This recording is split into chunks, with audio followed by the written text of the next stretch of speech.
আপনারা জানবেন যে আমরা দুর্নীতি দমন কমিশন প্রধান কার্যালয়ের নির্দেশে আমাদের ডিডি মহোদয়ের দিক নির্দেশনায় আজকে আমরা জেলা পরিষদ শরীয়তপুর এটা অভিযান পরিচালনা করছি।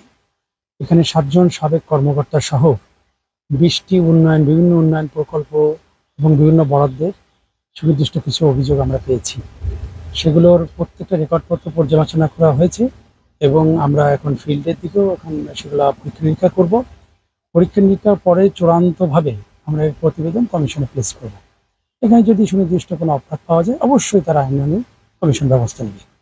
মানে আমরা কি বলতে পারি যে দুদকের তদন্তে ডিস্ট্রিক্ট অনিয়ম খুঁজে পেয়েছেন, এরকম কিছু অসঙ্গতি অলরেডি আমরা পেয়েছি। আপনারা জেনে অবাক হবেন যে সখীপুর যেটা আছেন ওখানে ডাকবাংলার নামে 50 লক্ষ টাকা বরাদ্দ হয়েছে, অদ্যাবধি কোনো কাজ হয়নি। পুনরায় আবার 1 কোটি টাকা বরাদ্দ এসেছে। এটা কোন প্রক্রিয়া এসেছে এটা আমরা দেখব।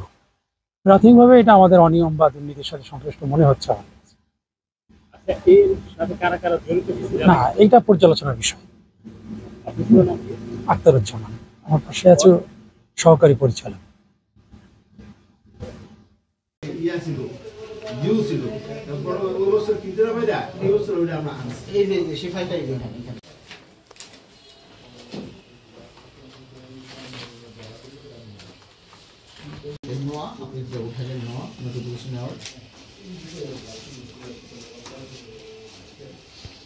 আপনি 22 তারিখে কি করলেন? এই হলে 26/1/23 মোহাম্মদ এস এম নজরুল ইসলাম উপসচিব 6000 বরাদ্দ কত?